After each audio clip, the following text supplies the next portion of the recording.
I think I figured something out this past week. And I figured it out by doing something people say you should never do. Listening to the haters. What were the obstacles that stopped me in my tracks? Who were those haters and what were they saying? And did their advice prove useful or not? That's all ahead. First though, let's kick that channel theme.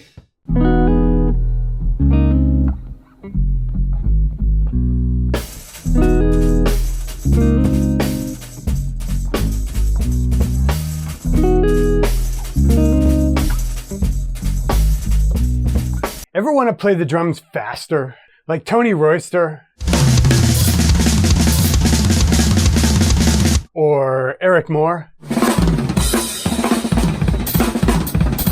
Or even Buddy Rich? It's kind of a stupid question. Like asking, do you want $1 million delivered to you in cash inside the shells of a brand new DW kit? Most of you would probably want that, though some might ask for a different model of drums. But my point is, playing faster is the lose weight without exercising of the drums. There are literally thousands of books and YouTube videos on the subject. And in this lesson, I'm going to give you another video on playing fast. But hopefully, and I'll let you be the judge, a better than average one. I'll give you specific exercises, which will be transcribed for you below the video player. And I'll give you ways to start improvising with this and make it your own. And if you want to skip directly to the lesson, just go to the time index on your screen. But first, a very short backstory. And trust me, this is one you're going to want to hear. Because it's about the first time the haters have maybe been right. I've been trying to play faster for years.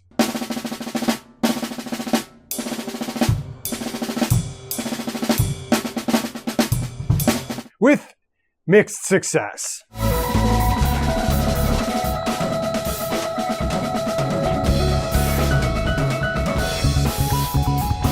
Last month, I made a lesson about some advice I got from Eric Moore. Basically, my advice was if you can play slowly like Eric, you can play fast like Eric. In order to play fast like those guys, you have to be able to play slow like those guys. And Eric seemed to like the lesson. But when I posted the lesson, I got the most critical comments I've ever gotten. Perhaps sentiment plays a part. There really seems to be an emotional component to your playing. More than the secret ways pros can tell if you're good or not lesson. You equals limp. Shaking hands, limp. Speaking with passion, misspelled, limp. Eating biscuits, very limp. You look stuck in a little practice room. The drum kit looks like it enslaves you. More even than the drum setup mistakes lesson. How do you have sex? Thing was, they were all kind of saying the same thing. This is all great analysis, Nate, and great playing too, but honestly, it's just an energy thing, man. Everything you play is below the shoulder. Everything Eric and the rest play is above the shoulder. Lay into it a little more. Man, you play with the same dynamics as a 7-year-old girl. You play like you're already deceased. Anything alive in there? Enough! So, I'm not the sharpest pencil in the jar, but I know a message when I hear one. I need to throw myself into it more, and just let loose. I need to play with more energy, stick height, and volume. Naturally, my nerdy side got, well, defensive. You're reversing effect and cause. Eric plays with abandon because he's internalized the fundamentals so much. He didn't learn the fundamentals by trying to play too fast. On paper, I had plenty of reasons why I was right and they were wrong. I clicked through to your channel, bro. You've clearly never experienced what it feels like to play like Eric, so how would you know? Then one guy who I could tell knew his shit hit me between the eyes. This is just a hunch from an unqualified nobody, but I think that while your advice to de-emphasize chops, develop coordination, develop good timing, and slow down if necessary is absolutely the right advice for the people you're giving it to, you, Nate, may be at the stage where you need to switch to doing almost exactly the opposite while practicing. Fuck, he knows what he's talking about. Double fuck! Does that mean all these other guys are right? Sometimes it doesn't take an expert to see something obvious. The lid is off.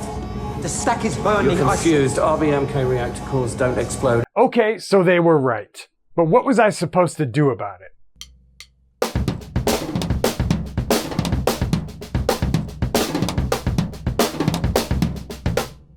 Of course, the other half of you were going to check out if I didn't make good on the promise of the title of this lesson and tell you why I learned this from the haters. Anyway, I started from the hypothesis that this guy was right. In my initial Eric Moore lesson, I put forth the hypothesis that in order to play fast like Eric, you needed to play slow like Eric. Sure, in many skills, it's important to internalize the mechanics first, then gradually ramp up the speed. But in some, like weightlifting, it's also important to train your nervous system to handle more than you'd lift in competition for a limited range of motion or with assistance. This is called supramaximal lifts. The key is you do it in a limited range, so you're not internalizing sloppy habits. You're just training yourself to feel what it feels like to go at speed.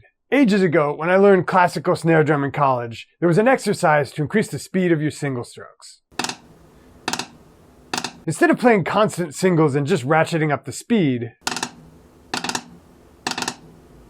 you played at a constant speed and added more and more singles.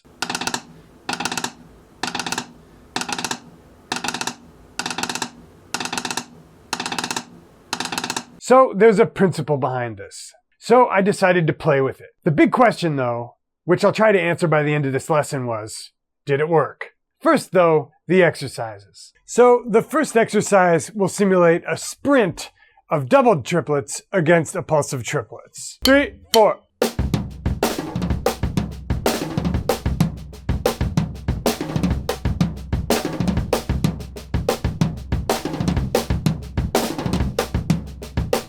This will be transcribed for you if you click the link below the video player.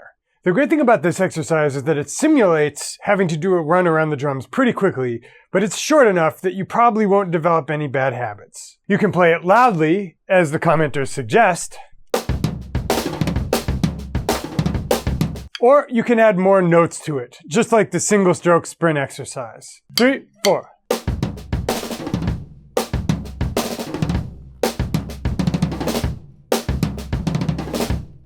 Finally, I try to improvise with it by playing a couple of bars of triplets, then trying to incorporate one of these shapes. 3, 4.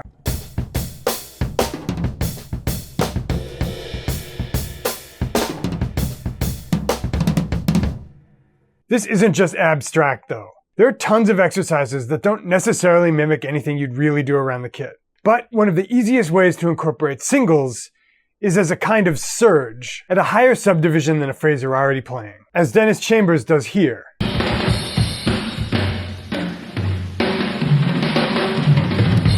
And as Andy Prado does here.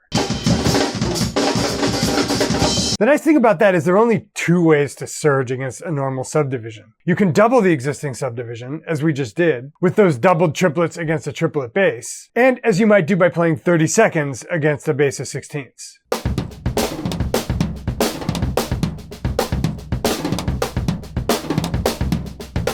Or you can play the next subdivision up, like 30 seconds against sextuplets, or sextuplets against 16ths, which I'll demonstrate now. Here's the next exercise. 3, 4.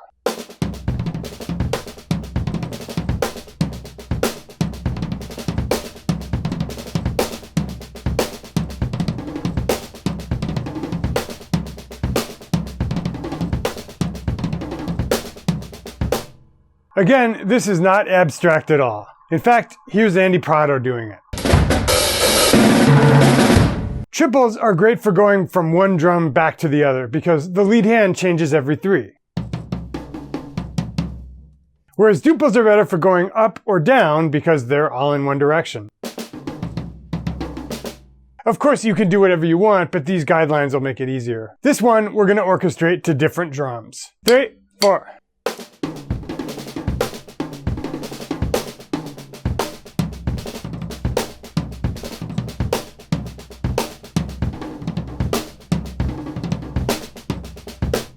Etc. And just like the last one, you can make it faster. So just for a few microseconds, you can channel your inner Eric Moore.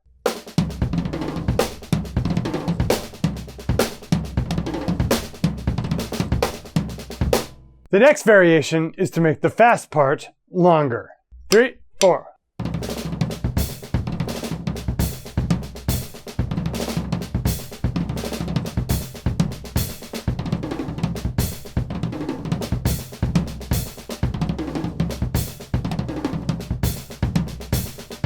And again, we orchestrate. 3, 4.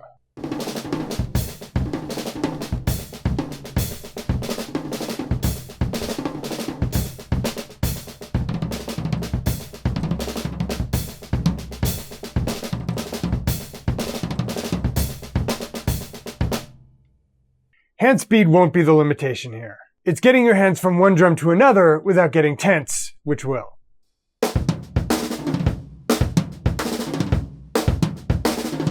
Of course, this is all pretty academic without the next part. As I said in the flow lesson, you don't just pull out an exercise on the gig. Just a second!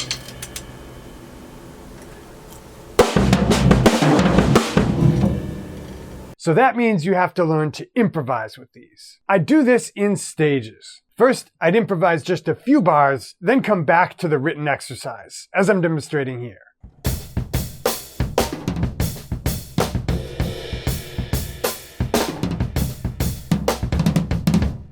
Next, I'd practice improvising more freely, but still try to work the lick in pretty often. This is probably the hardest to do.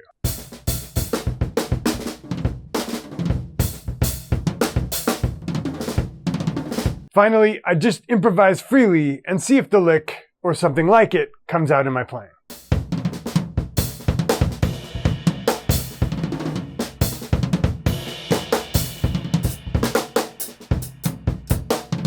So, were the haters right? Did this experiment magically transform my playing overnight? No. But it's been encouraging to look at the progress made between day 1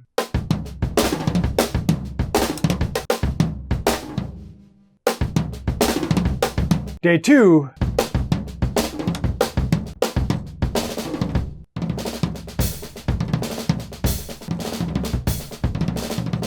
and days 3 or 4.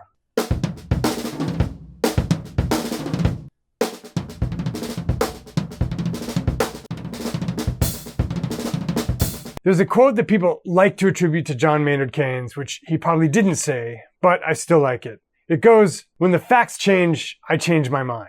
What do you do? In real life, that's often hard. And I don't recommend listening to every random critique on the internet. Still, if it hadn't been for the haters on the internet, maybe I would have been too stubborn to discover this insight. What do you think? Leave a comment below. And if you've been digging the content for a while, here's the part of the lesson where I show you how you can go a little bit deeper with me. These new exercises I've just invented are a great start, but they're just scratching the surface of all the material I practiced between like 2010 and 2013 to get my playing to kind of the next plateau. And all of that material is in my course, the 80/20 coaching course, which we only open a few times a year. But if you're interested, I recommend you get on my mailing list. And if you want to do that, I'll give you a completely free gateway drug, 3 videos, which will make your playing better in 3 weeks, which I don't share on the YouTube channel. Just click the link below and enter your email address in on the next page. Dudes, it's been real. Catch you back here soon with another lesson of the week.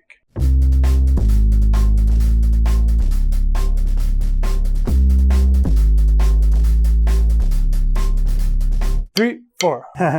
3, 4. 3, 4. Let's do one more tour. One more. 3, 4. 3, 4. 3, 4. 3, 4. 3, 4. 3, 4. 3, 4. 3, 4. 3, 4. I'm just gonna fucking practice this for a while. I'm gonna keep fucking playing this until I get it.